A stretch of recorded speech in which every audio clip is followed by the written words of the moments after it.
Nearly. Didn't unmute the mic quickly enough. That's because our little thing in the corner was in. Sorry about that, everyone. But there we go. That's what I get for gloating last time. Well, we're back again. It is a fans forum / fan review. And I get the feeling there is going to be a few of you that will have a few things that you want to talk about tonight. So, obviously, the main topic of discussion is Durham. It was a journey. If you haven't watched it yet, you might want to have a look at our Come With Us vlog that we tend to do, as I try to traipse the entire breadth of the country there by getting all the way from the north of London, all the way up to Durham and back again via Leicester. And we just about made it. And it was all for a 2-2 draw with a 3-1 penalty defeat. So we can't say we didn't see goals, but did we see everything we wanted to see? Well, we shall find out. There's plenty in the chat already, so it'll be nice to see what you guys have got to say. And as you can see, I've accumulated a wealth of people here who should all be able to dissect what's occurred, and all of them saw the match as well, which is even better. So, as you can see, we've got young Connor to my right, we've got Shane, and we've got Marty as well, all the way from across the pond. If you see her getting excited at any point, it's because she's watching another football match that, if I'm honest with you, I don't care about, but clearly she does. So that's where the excitement will be coming from. So hello to you all. I won't waste time running around saying hello to you because there's far too much to talk about. Instead, I want to get straight around with you. Initial reactions on that result. And I'm going to kick off because I can see that Connor's unmuted with Shane, just to wind him up just slightly. Oh, where do we start with that? Yeah, it's Durham, innit? I think we're used to it by now, as frustrating as it is, and it's probably what I'd describe the game as. It's massively frustrating because yet again we're not killing a team off that we should. And let's face it, on paper, no one ever has Durham down to beat us, and to a degree they haven't. We drew the match, but you know, if we go 2-1 up, we should be going 3-1, 4-1 up at that point, and instead we're letting Durham do what Durham do, which is lump a ball into the box and fumble one in the goal off the thigh, as is this year's trend. So, you know, yeah, it's a bit dejecting, really, isn't it? Because you get that far to the end of the game, you're in the 95th minute, and they just go and nick one like that, playing hoofball. I swear Sam Allardyce was there last night giving some instructions on the touchline. That's what it reminded me of. There's no way Sam Allardyce would have been there. He'd have been at the other end where the burger bar was. There were so many choices. My goodness. How I didn't get there, I don't know, because that smell was gorgeous. Connor, you watched it through the TV screen. What was your thoughts on what we were served up last night? Crikey. I think I said to Lanzal, it's one of the first occasions, apart from maybe Chelsea last season when we got absolutely hammered, that I've been genuinely annoyed. I think watching us, usually it's like, okay, I can see what we're trying to do. I can see this. And I was just watching this going, I don't like this. Like, it's just, a lot of people said we played well, and to an extent, yes, we controlled the ball nicely, but you'd expect us to do that, especially later on in the game because the fitness will start coming into it, and we were going to control more of the ball anyway. But I don't think we played well. I think, Barry, you've got the stats, but I think 2 shots on target against 8th place in the Championship Durham. I get it, the pitch, as people have already said, can play a factor, but I don't like using that as an excuse. Yes, it plays a part, but it doesn't play as much of a part that it absolutely completely levels the playing field. We still had enough there to win. So I am annoyed because I think the Conti Cup is our best chance at a trophy. We'll still get out of the group. We're going to get to the group a bit later on. We should still get out of it. We're not out of the groups. We're not out of the cup completely yet. But that's twice 2 games now. So we played Villa. Went all the way to penalties there. Same in this game. It's just, I don't know. After what happened against Leicester, there was a slight improvement last night, but I don't think there was a massive improvement. It's just a little bit of a concern. I don't think that we need to go too overboard and start panicking massively, but it's definitely a concern that it was, I think I put it on Twitter, that was an exact carbon copy of last season when we went there.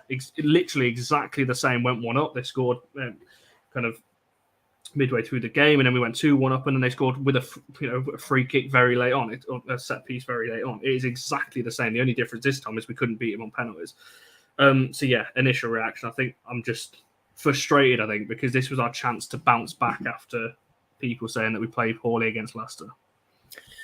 Well, I knew it was a carbon copy because there was a young lad in a cap who was in my left ear who kept going, "It's just like last time. It's the exact same bloody thing." So I don't know Who's that? I'm not sure. Just like I say, it's a nice young lad who was near us. Marty, what was your thoughts on the game? It was like watching a traffic accident that was going to happen actually happen. Okay. I thought we controlled the ball. I thought they played well. I thought that they played very well with no purpose. And that's the part that was a bit, wondering. I'm like, okay, you're doing good. You're passing the ball. You're controlling the ball. You have the ball. Okay, you're not really making those passes to develop the attack. At least that's the way I saw it. I was watching on TV, and there was this one angle that was very interesting that Durham, in terms of the camera angle, actually goes into an obstacle. So you can't really see what's happening in that corner. Okay, so you're so like, okay, is that us or is that them? Is that us or is that them? So that's, saying all that, that didn't happen all that much, but Durham really did their homework. They did their research.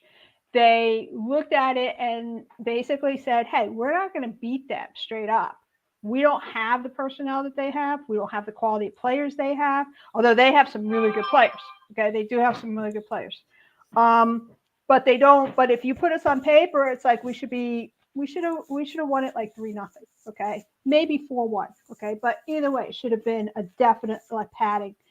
But what they did do is they saw that, okay, with this personnel and Bagley as the goalie, okay, in terms of the way they set up, the way we set up, Man United sets up, we can do set pieces. We can score on them. They scored 2 goals, and both of them were in extra time, okay? They did their homework, they took their chance, and they were extremely efficient at it. And my feeling is he swapped out, he put in Katie Zellum after at 63 minutes. Okay. So he wanted somebody to control that. We were on the road to nowhere. Okay. Being controlling as we were still not really going anywhere. And it was very unfortunate because we really should have won. And we should have won in full time. And I think that when we got into the penalty kick situation, everybody had this is deja vu all over again. This is not good. This is not good. Don't let me miss. Don't let me miss. Don't let me miss. And that is not the attitude you need to take penalty kicks. You need to basically say, I'm going to put a hole through the back of that netting, okay, or a hole through the goalie, not, the goalkeeper. Not, please don't let me miss, okay? If it's a please don't let me miss, things go. I mean, Katie Zellum, who's basically, okay, she's a set piece expert, and you could normally put money on her taking a penalty kick. Okay. It was in her head. Everything just got into their heads when they went into penalty kicks. And when they went into penalty kicks, I was just like, oh, I need a snack. Well, we should get back to the penalties very soon, Marty, but rewind back to the beginning, all the way back to the start. And I think we all thought this was our chance. And this sounds silly to say against a team like Durham. They're in the Championship, but this was our chance to actually beat a side that theoretically are not performing as perhaps they would like to. I have seen people on Twitter defending Durham, saying that they are a good, well-organised team who do play well in the Championship, and that us WSL Elite are selling them a bit short. But nonetheless, we had to work hard, and we did get ourselves a good goal. We talked a lot about, you mentioned about efficiency there, Marty, but we had 2 shots on target. We scored both of them. So some could argue our efficiency was better because we scored both of our shots on target. Okay. Whereas my point would be, how much did we control the ball? 59% over 41. So this is the point. The argument works whichever way you want to do it. However, the point is only scored 2 goals, and the first of which was Jade Moore. Now we waxed lyrical at pitch side about how good it was. It was an absolute bullet of a shot, and it was not a great angle for us to see, Shane, to be honest, especially with our height, just about seeing over the top of the barriers there. But it was a great finish, but the header came out from the defender. If the goalie comes to collect that opportunity doesn't present itself. What did you think about Jade Moore and that goal? I'm shocked, I think, was my initial reaction. I mean, I saw the shot and the finish and it go in, and you cheer, you celebrate, and then we all do that bit moment where we turn around, look at each other and go, who the hell scored it? Just like, it's just a massive body, so who scored it? And that's a Jade Moore. Like, when did she develop that kind of a left foot? I was like, just in a bit of shock, I think. But yeah, really good finish, really good. As you said, football's a game of ifs, isn't it? As you said, if the keeper goes and picks that up, she doesn't get the chance to have the shot. But she did, she took it, she put it in the net. And that's what we need more of. We need that not just 2 times in a game, we need that 4 or 5 times in a game, and we need to score all 5 times in the game. Then you don't end up with those silly situations at the end of a match. And this is the thing, Connor. We had 5 fantastic other, well, not 5 fantastic other opportunities, but there were 5 other opportunities, none of which were obviously on target. I saw what Shane did there, saying we need more of it, but that is what we need, wasn't it? It was a good goal, but we need those chances to be on target again. Yeah, I mean, I think when was the goal? It was just around the 20th minute or something like that. We had a lot of set pieces that were causing problems, as we always do. We seem to be pretty solid at attacking set pieces. I'm going to get to defending set pieces in a moment because that's where I'm going to be most critical, because that was incredibly frustrating. But so we were creating a lot of chances from attacking set pieces, and like you said, the goal comes from their mistake, but you take it, and it's a great finish, as Shane said. But that's what worries me. It seems like you take our fullbacks out of our side, but you don't create anything. Now, you could argue we had a chance towards the end with Paris and Leon. That really should be, between the 2 of them, 2-on-1. That's got to be better than that. But other than that, like I said, I am a little bit concerned that you take Honor or Hannah or both out of this team. We just don't seem to create next to anything. Now, we had a chance just after that goal, the Jade Moore goal, where Leon could have cut it back and she hit it straight into the defenders. But other than that, I'm struggling to think of any other chance we had in the first half apart from set pieces that were kind of lofted into the box, cleared away and things like that. So yes, we need to see more of it, but we need a different way of playing if what we're trying to do isn't working. I don't think we have that adaptability yet. And that's something we spoke about all summer with the signers. We thought, we're going to have different ways of playing, different ways of scoring. I've not seen it yet. I've not seen this dynamism that we see from the different players. You can argue it's the pitch. You can argue this team hasn't played much together yet, and that's fair points as well. I'm just disappointed because I was excited to see a lot of those players given minutes, and I just don't think many of them stood out. And that's why I think I'm a little bit annoyed, because these are players I want to see more of, and we just didn't see that attacking output from the players that we wanted to. Well, Paul Greaves agrees with everything you've got to say there, Connor. So there you go. You've got at least one person on your side. I mean, you say different ways of scoring. When we get to Builder, we would have had 11 different goal scorers in our first 6 games, which, I mean, that's different ways of scoring. Surely we're not all relying on Sam Kerr, eh? But we were talking about set pieces, and I will bring you back in on that, Connor, because I know that's something you want to talk about, as you just said. But the free kick, first of all, I know there was frustration from the sidelines because we felt there could have been a free kick given to us just prior to all of that happening down the other end. It wasn't given.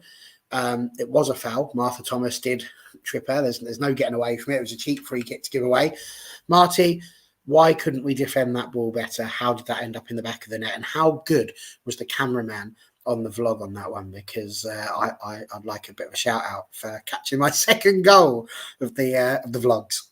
Okay, which goal are we talking about? Are we talking First about one, the free kick, one in the first half. Oh, the free kick? I have absolutely no idea. All I saw was a whole bunch of shirts from the camera angle. It's like balls hanging around. I'm not muted. What's going on? I know. I said, I think you need to go and see your optician if all you can see is shirts. Yeah, no, they were just, the way the camera angle was is you had the goal, it was a free kick. All of a sudden the ball goes in. I'm like, oh, the ball must have gone in because I couldn't see the ball. And I'm like, great, this is awesome. I like the fact that we got it and we weren't in the second half. Okay. We were in the first half and pretty early in the first half, so I like that. I don't really have a whole lot of description about it because I was watching it, the MU, Manchester United TV, right? And it made me look. I'm sorry, but I don't have a whole lot to say about it except I saw a whole bunch of shirts and I found out that who scored it later. But I like Jade Moore. I liked her when she was in the NWSL, so I was like pretty happy that she came to Man United. Okay, and Connor, going back to the Durham free kick, what was your thoughts on it? Yeah, I mean, it's a fairly good delivery. It's on the money. It's a Katie Zellum delivery, I'm going to call it, because it's pretty much where you'd want the ball as a striker when you're diving in. For me, it's just we're so slow, and I've seen this all season at defending set pieces, and I know we'll talk about the second Durham goal a little bit later. We're very, I don't know, we ball watch a lot. It's like, oh, the ball's coming. Oh, there's a player behind me, and like we don't seem to have the awareness on set pieces, which is very bizarre because when we're defending, when the ball's in front of us, the players are constantly scanning. They're very aware of what's around them. So I don't know what switches off on set pieces. I don't have an answer to that. That's something we can speculate till the cows come home, so to speak. But it's a good delivery. The more I watch it, it's a nice sliding finish. I'm trying to work out. So it's Millie Turner's player that just gets in front of her. So that can happen. He has to watch it. I'm literally on Durham, just looking at the highlights now. Yeah, so Millie Turner loses the player, but I'm just more concerned that it's another set piece. Unless obviously we conceded the set piece later on. Leicester, there was a couple of set pieces Leicester had that were whipped in. There was a bit of confusion, players kind of bumping into each other and not aware of who's around them. It's just a little bit concerning to me that we look so good attacking set pieces, but we look very, very suspect defending them. Well, Shane, the Vilda Risa goal, it caught a complete surprise, didn't it? Because we were happily screaming for a penalty, actually, because we felt there'd been a handball. And just as we shouted handball, we've gone, hang on a minute, the ball's in the back of the net. How did that end up there? We really did need to watch the replays for that. And of course, Vilda Risa has scored a great goal. What was your thoughts on it? Did you see any more than I did? Because I was too busy shouting at the ref and then like, hang on a minute. What's going on here? I'm absolutely convinced it was handball, so I was just waiting for the whistle to go, ref to point the spot, and there we go. Maybe in hindsight, it's a good job we didn't get a penalty. But, I was going to say that. But yeah, like you said, you sort of we're looking at the ref going, come on, make the decision, and then you sort of glance to the side and there's a ball flying over the keeper's head. Watching it back, I think it's just complete instinct from Marisa. She sort of doesn't look like it's measured or thought about too much. It's, the ball's there, I'll just flick it up in the air and see what happens. And thankfully for us, it goes in, and at the time puts us 2-1 up, and we're thinking, right, now we can let's go and hit him again. But yeah, good goal, can't do it that way. And ultimately, she did what Skinner wanted them to do, which you might touch on this, obviously, because he said it in his post-match interview. But like us, they had a keeper that's not blessed with height, which I know we're all too used to, you and me, Barry. So why we're not taking these kinds of shots where we're putting them up high in the goal and make it difficult for a keeper like that? We've done it in the past as well. There was a game last season, I can't quite remember which one, but we don't seem to want to try and do it. And that's where I get frustrated, because we should be doing it. You shouldn't give a damn how tall the opposition keeper is. If they're small like us, lob them. It's not a difficult concept. Not a difficult concept, but as Nikita Paris found, a bit harder to actually do, even though the idea might be there. Marty, I know that you've advocated for Vilda to be given some minutes. How did you think she did in her? I thought she was great. I just loved it. Great. Tell us more. Yeah, her shot was awesome. It was a very high acute ankle shot, And I know, everybody was yelling for the handball, which it, may or may not have been. It looked like a handball to me from the camera angle. But then when she just, if what I really loved about her was she didn't pause to wait for the ref to think about it. It's like there's no whistle, you keep playing. I like that because there are a lot of players today that, or that I've seen, that I've noticed that, they're expecting the ref to make make a call, make a foul call or something like that, and then it doesn't happen, and they get caught napping. Okay. I do not think, or at least I'm not sure, and I wonder, this is the question I have that, rolls around in my brain, which is a dangerous place to be sometimes, whether or not, if you're not part of Mark's first picks on a lineup for a match, whether his, okay, let's play these players because they need minutes game, whether they've actually get time together. I think that it just seemed, yes, they controlled the game. Yes, they were passing. Yes, they were controlling ball and things like that. But it's sort of like, let's be out on the pitch and see how many passes we can string together before somebody loses it type thing, in a way, sometimes. And I just wonder about that. I'm always worried about our midfield. I do not think we have this great midfield because we can't run the ball through the midfield. We haven't been able to do so in 2 years. So we've always run the ball up the sides. And now that Ona is not available because, she got her clock cleaned, that becomes a problem for us. And yes, I know he's very proud of the fact that he has multiple scorers. I look at that as being, well, yeah, that's great, but you're still getting the ball to them in the same way. Are you creating different ways of being able to get the ball to them? And I would like to know who all the assists are going to. So caveat on one side, yeah, we don't have to deal with, only depend upon one.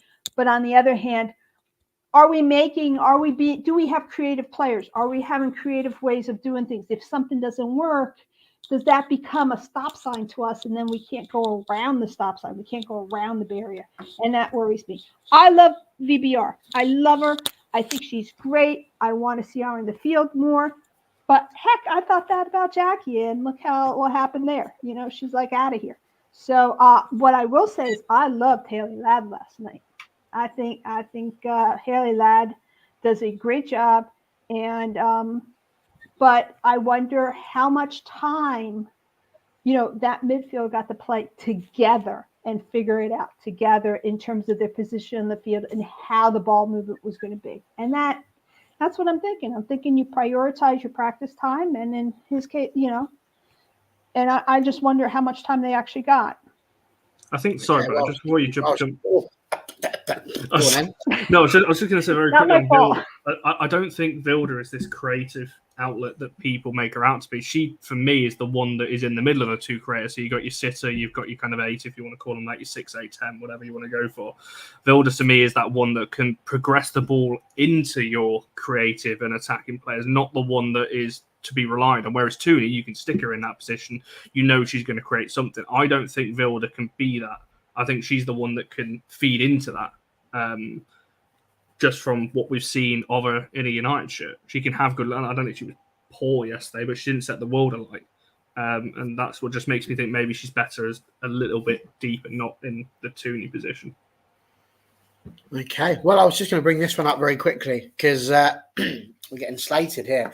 So, who made this player of the match poll? Vilda Bo-Reis was our best player yesterday. How come she is not mentioned? Well, I don't quite know how to tell you this. I'll try my best. She's there, and she's doing all right. She's not a million miles off. But there were 4 players that we chose: Haley Ladd, Rachel Williams, Jay Moore, and Vilda Bo-Reis. It's up to you guys to vote for them. I've got 15 there, and there's 23 people in the chat. So I would recommend that if you agree with this young man, you think Vilda Bo-Reis is the best thing since sliced bread with marmalade on, then you need to get in the chat and actually push the button. Because if you don't, you could lose. And who loses out there, really? Not me, because I don't really care what you choose. It's up to you what you think in that one. So there we go. Right, I want to get to the fourth goal very quickly. Connor, you've been the set piece person, but you just broke in there and had a chat after Marty, so I didn't get the chance to ask you that. So Shane's been quiet for a bit, so I'll ask him. Conceding that corner was a nightmare. We all cheered Thor for smashing that ball out as far as she possibly could, but it was kicking it out like that gave us the set piece that we conceded from in the end. It just goes to show, what we felt was a really great idea actually turned out to be our downfall. I know it's disappointing, but we've had 24 hours almost since then now. How do we feel about that now the emotion has come out of it somewhat? Oh, I'm still massively pissed off. Yeah, I mean, we will cheer Thor for putting the ball out, because at that time of the match, you don't want to be messing around trying to play the ball out from the back. You just get rid of it. Get rid of the ball at all costs, because you can regroup, you can set yourselves up to defend it. Ball comes in, you clear it. What's clear is, Connor said this about the free kick that Durham scored from in the first half. It's defensive lapses. We've let a player run straight around the back of us again, and of all the body parts to score, we've just thigh it into the goal via Bagley's hands. It's one of the most poorest goals you'll probably ever see in your life, but it's a goal. And it's a 95th minute goal. That means we don't get 3 points, and ultimately we only get one because we lose the penalty shootout that comes after it. It's baffling. It really is. And I know you alluded to it, and I sat there yesterday, or stood there and said, carbon copy from last season. Okay, last season was 10 minutes earlier, but that's how Durham do it. If Durham think they've got a chance, then they've got a chance, and they will just lump it in and just run at you like a battering ram until the ball goes into the net. It's exactly like you said, Shane. It's a lapse in concentration, because if you watch that goal back, there's two Durham players in the middle. You've got Millie, you've got Tunkara, you've got Maria, and you've got Martha Thomas, all watching those two players. Shut up and deal with your stuff. Behave yourself. You've got problems in the chat. You deal with that. Meanwhile, what's going on here? There we go. Let's get rid of that. There we go. But no, it's really frustrating, because you've got Maya's lost her player. She's lost the runner, and she's got ahead of her and so on. But you can't have four players bumping into each other in the middle of the box. It's just, to me, that late in the game, if I was the manager, I'd be absolutely, I'm annoyed anyway, but I'd be absolutely livid in that dressing room afterwards, because you're in the 95th minute in a game in the Conti Cup that you want to go far in. It's a cup competition.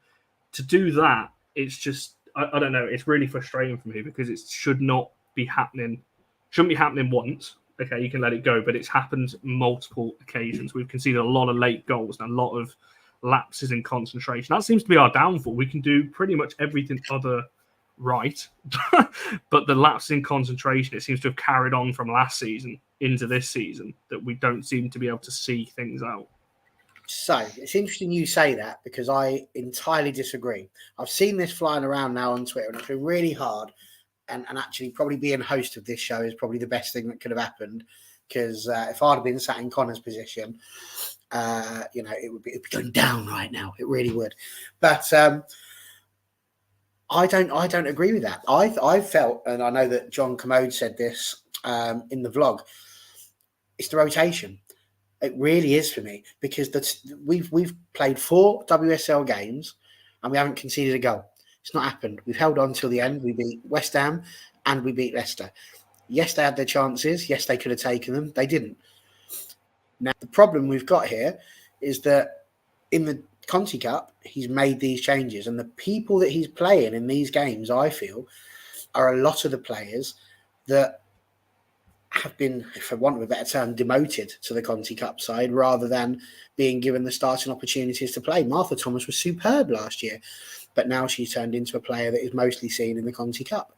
And all of these changes that we've had, Sophie Bagley in goal, Tunkara came on, I thought she did well. All of those things have occurred, but we're looking at players there, Vildebo Rees, we're talking about players. Can I just counter that back to you? Forget your hosting things and forget being neutral for a second. I'm ready. I want your actual opinion on this, because I get your point, but two of those 4 players I mentioned, Maya and Millie, have been two of the back 4 that we've played consistently. Maria's been at Chelsea, she's a Norway international. Martha Thomas, you mentioned there, plays for Scotland. She's been at United, West Ham, she's played WSL game. Tunkara is a French international, and come over from Atletico Madrid. These aren't young players coming in for their first game.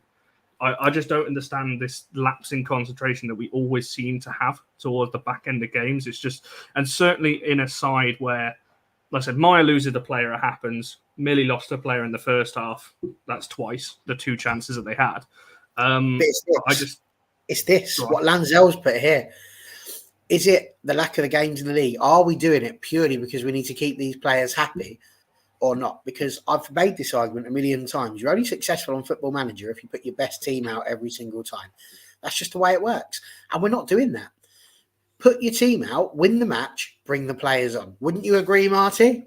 Okay, my point is, it's my question. It goes back to, you put in this team and, on paper, they should still beat Durham. Okay, absolutely still beat Durham for all the reasons that you both said.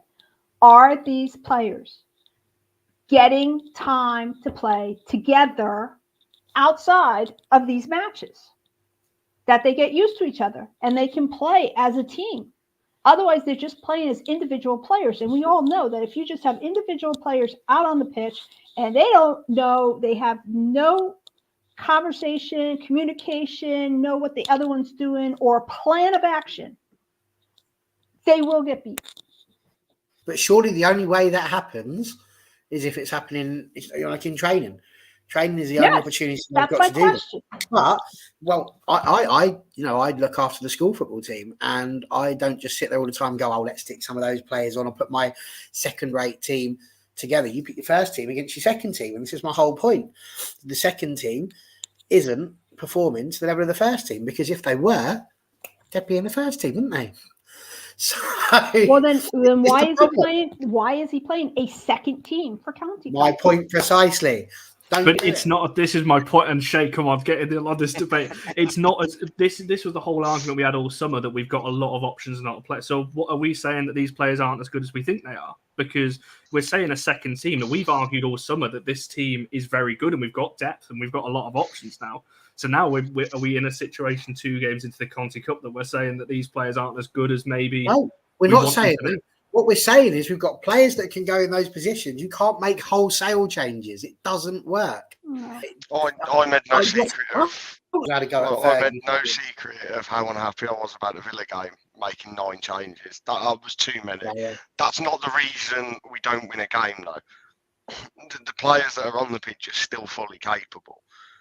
Martin makes an absolutely brilliant point, though, about how, when do they get to have that sort of team cohesion? When do they have that link up on the pitch where they know who they're playing with almost? And it's a perfectly valid point. But also, they're all in training with each other. We hear so many comments about how together this squad is. We'll call it a squad because they're all one big team.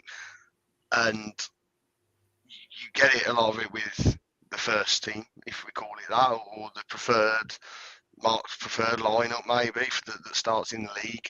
But then we go to cup games and a lot of it goes to pieces. So there is a disconnect there. Now, whether it's because they're not fresh, because they're not getting the minutes in the league, because the ones that are doing a good enough job, we haven't conceded any goals, we've won 4 games. But why do you change that up, or why do you make wholesale changes to that? The answer is you don't.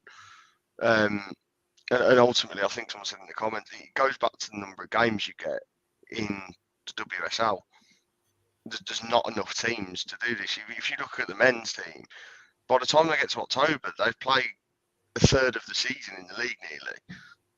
And they're most of the way through their European group, as well as League Cup coming up. We've played 4 league games and 2 cup games. The rotation is almost forced because you need to give people minutes to make sure they're fresh for when you really need them. And it's a sad case. It shouldn't have to be the case, but that is the case. In general, I agree with you. And yes, there's 3 games and an entire week there to get through. But it's too many changes to make. There's got to be a bit of planning there. Maybe you do a half and a half. You can't do the whole thing. And the problem is our back four at the moment isn't in a situation where you can do that. So at the very least, if we're sitting here talking about how we need to be defensively solid, you put the same back four out. How many changes was it? Don't change it. How many changes were there yesterday? Because a lot of people are saying 5 and 6, some people are saying 8. How many actually was there yesterday? Well, let's go through them. Bagley's in goal. That's a change. Mayer went to right back rather than centre back, so that's a change. 9. Oh, hello. There you go. We're just going to verify that because we like to check our facts over here. Well, I'm counting Martha Thomas as being not a regular. Leon has really, she gets put in every so often. VBR, of course. Mord, Williams, Ladd, because we're always screaming for Ladd to be in there. Thor, Maria Thorstada. The only two that I know of for sure all the time are Turner and MLT, who's Maya, and Turnkar. We haven't really seen her, so I put her as a new, and Bags. Yeah, I think officially That's there was right. 8, but I think from the Leicester game, I think there was 8 from Leicester. Yeah, and I agree. Maybe 3 or 4 every week, or at least 1 or 2 every week. Okay, just to rotate. Thor was I left don't back. know. And she The back 4 were Turner, Maya, Turner-Kara, and Maria. Yeah. And I don't rate Maria as a regular. And I also think when things get really tight, Maria sort of gets a little panicky. One thing I'll make a point of as well, and this goes back to the set pieces and defending them and these lapses of concentration. There's one glaringly obvious difference this season to last season, and that's Aoife Mannion, who up until the point when she got injured, I think was playing every game. And I start to wonder, so who's the leader in that back line? Because Aoife's not there, so the only difference then, as you pointed out, Barry, is league, we've kept 4 clean sheets out of 4 games. In the cup, we've conceded 3 goals in 2 games. So the only difference between those 2 competitions is Mary Earps. So I feel like now, is Mary the one that's actually leading that back line in the league and keeping them on their toes? Last season they had Aoife as well. I'm not saying this is all on Aoife and all on Mary, but that's something I noticed. No, I don't think you can change an entire football team, and we did. I'm sorry, we did, because Maya Letitia went to right back, which I know a lot of people wanted to do. Don't be sorry, Barry. Don't be sorry. Right back before. I'm not sorry, really, because it's madness. We've changed the whole football team, and I suppose really when I want to take this, I'm not bothered about the penalties. We didn't score them. That happens. We're English. We're used to this. But this is always true. It's true. And actually, if you look at it, the 3 penalty takers that missed were all English. The only one that didn't was Vilna, and she's Norwegian. So this is perfectly natural for us. We are so used to it. It's unreal. But it's exciting nonetheless. But this has resulted in people saying, let's sack Mark Skinner. And I really want to get round to what everybody's got to say about that, because I find it incredulous. I still do. He's putting faith in his fringe players. And I know one of the things we were talking about at the beginning was, were we going to have a go at Mark for the fact that he's putting his trust in the fringe players? It must be a hard thing to do. But ultimately, that's what they are at the moment, is fringe players, because they're not getting in his team. We're talking about this being a mistake, but let's have a chat about Mark Skinner, because I just think that the guy's top of the table at the minute. It's got to be an overreaction, hasn't it? And I'm going to go to the person that we know loves Skinner the most. Marty, tell me. Is it Skin or Scouser? Unmute. Okay. So to say that because we're on top of the table, we're top of the table, that he's doing a freaking fabulous job, it's just not looking at the fixtures. All right. And sure, we're doing good. We're keeping clean sheets. We're scoring, but we're not playing 90 minutes of football. We're just not playing 90 minutes of it.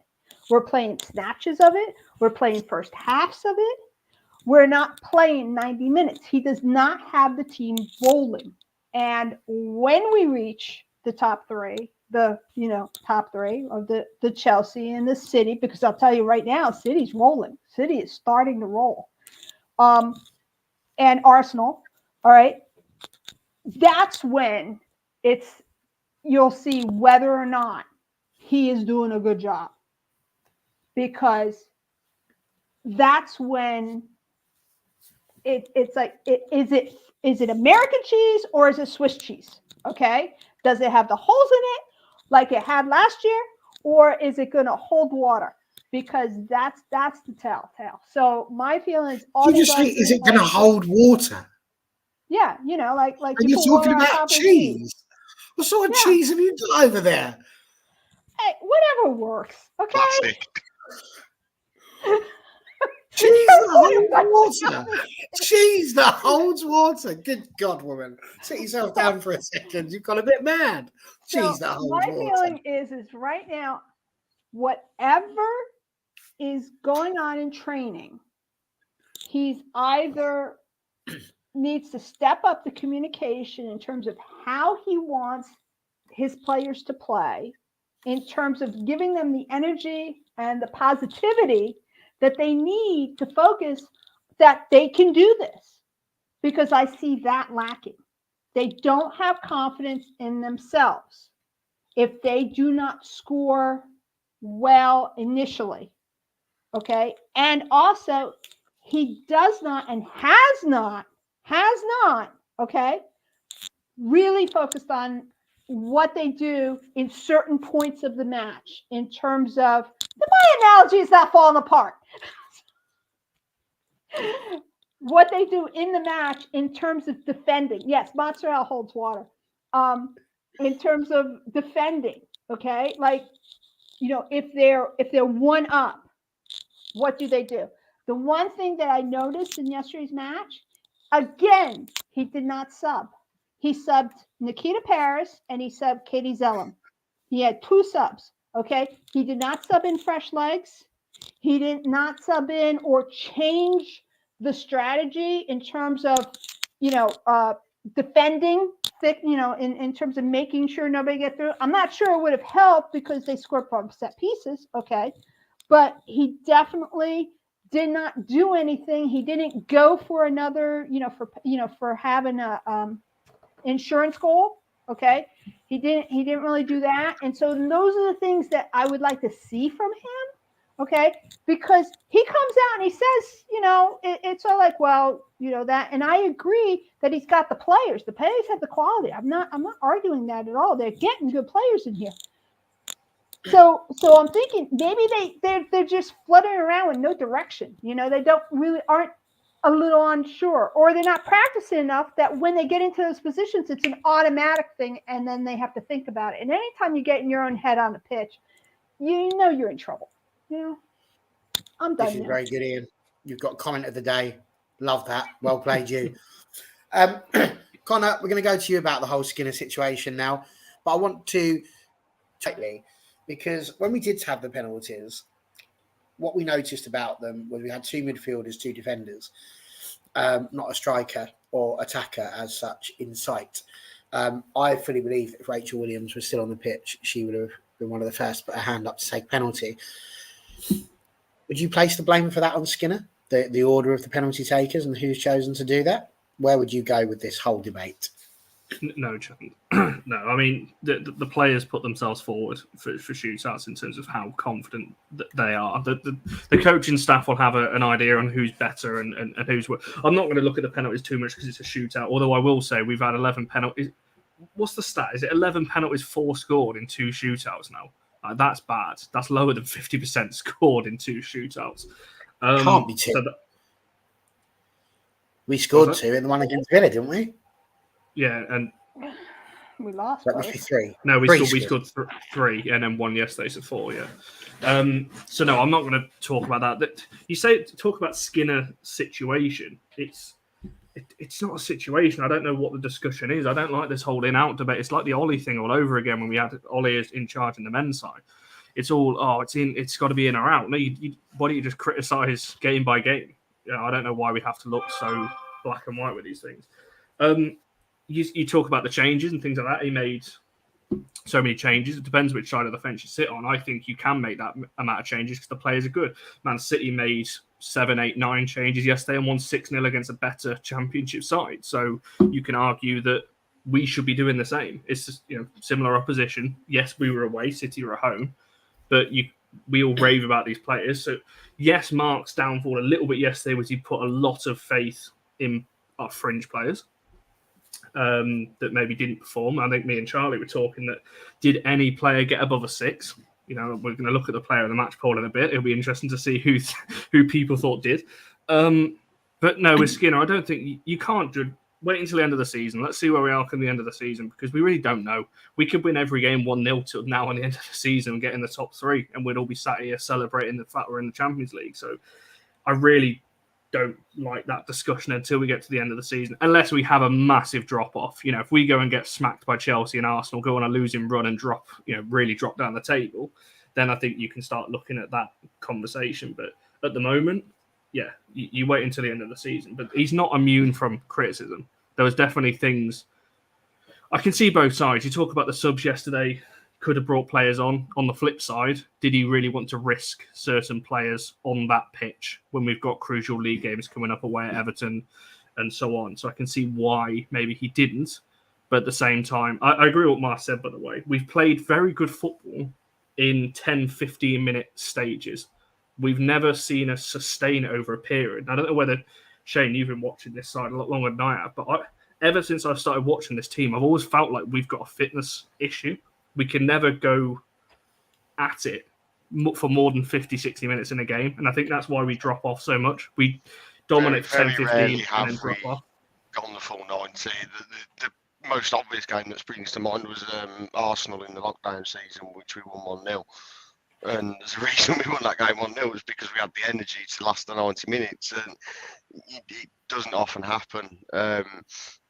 One thing I'll say on the subs, at the time, I think Charlie and I were talking, and maybe 5 minutes before we brought Zellum on, we were saying we need Zellum on. It's set up for there's a ball over the top waiting to happen, and no one was capable of making that pass. May Letizia maybe, but she's all the way back in defence. You need that attacking over the top ball, and Zellum's brilliant at it. And she came on, and one of the first things she did was play that ball over the top, and we got a chance out of it. Subs in general, I'm always one of these. I'm not a fan of just throwing subs on for the sake of it, unless you're well out of the way. Then there's no point. But thinking how maybe Mark might be approaching it is that it can disrupt the flow of your game. If you suddenly just throw 5 people on for the sake of fresh legs, there is no game plan with that. That's just putting people on with fresh legs. So if you're only 1 goal up, you don't just throw someone on for fresh legs' sake.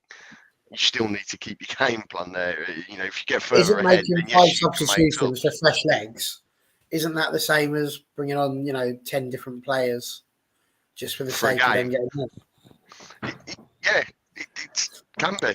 You can look at it that way, and absolutely not wrong. You're just looking at it on a bigger scale, which is absolutely fair enough.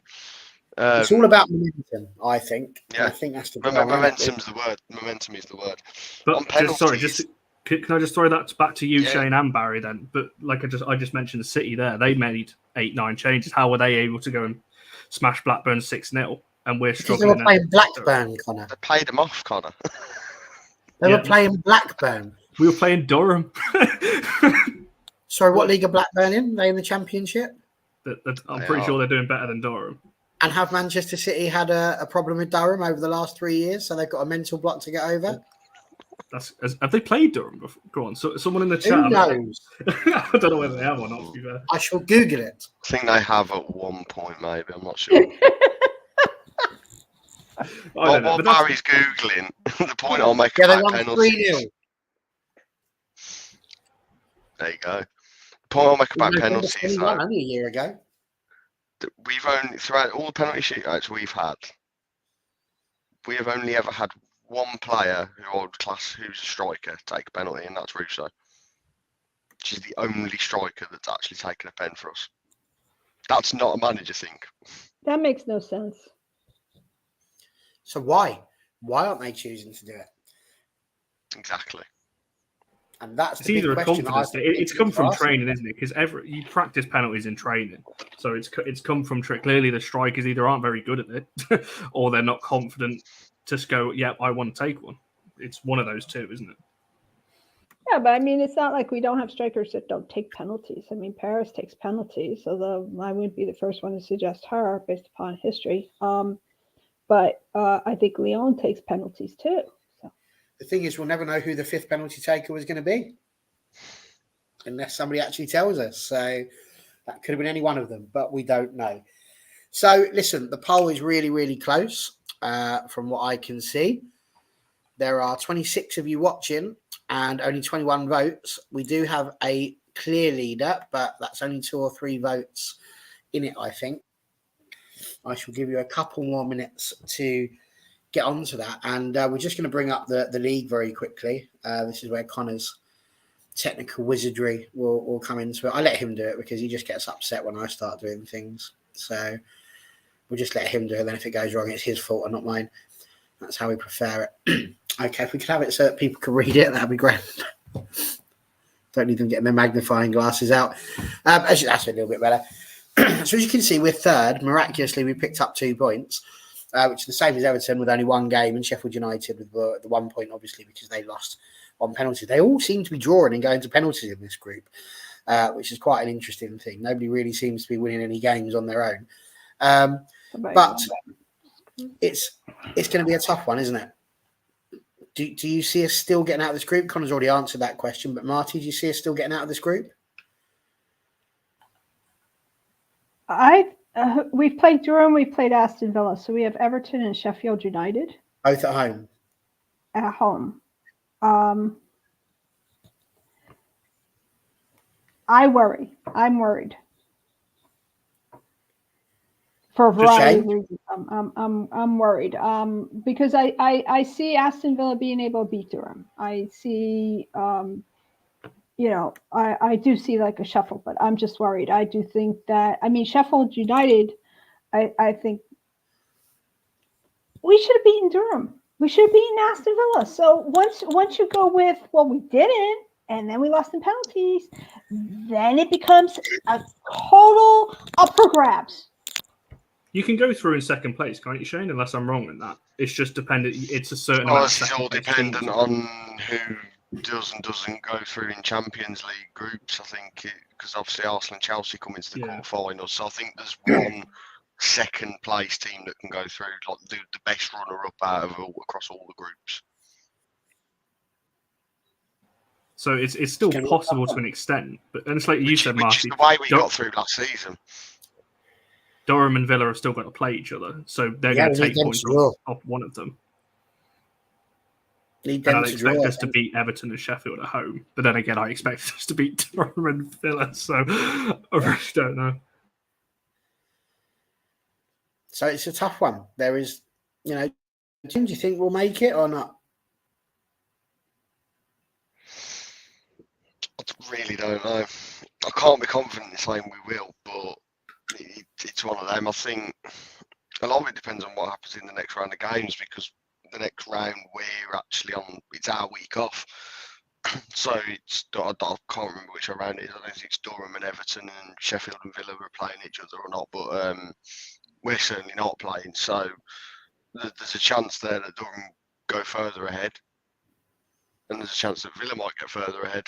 So it's all going to depend on that. Ultimately, we've got 6 points to play for, and we need to be getting 6 points if we want to get out of the group. That's the simplicity of it. Pretty much. We can get to 8. That's the best we can do, which means that we need Durham and Villa as it stands to get less than that, obviously. So, Durham only 4 points off of that. 2 wins will see them through. But if they get 2 penalty wins, it'll be 8 points each. And then it might come down to goal difference. So who knows? Who knows? We can get rid of that anyway. I think that's depressing. Goal difference is a mute point at the moment, though, isn't it? Well, pretty much, because they're all level. That's what I mean. So that's why getting wins, we'd have a better goal difference, wouldn't we? Because they'd have drawn both of their games. So there's a lot of people there not sure. Lanzell thinks we're pretty much out of it. But this is what it's come down to. We've said this a million times before. You don't have the option, the luxury that Premier League managers have. They can play players in the League Cup. They're not too fussed if they go out of that because they've got 38 games in a season. They know they've got the FA Cup, potentially Europe as well. Over here, what we don't have is the opportunity for us to do that in the WSL. There's only 22 games to be played. That's all there is.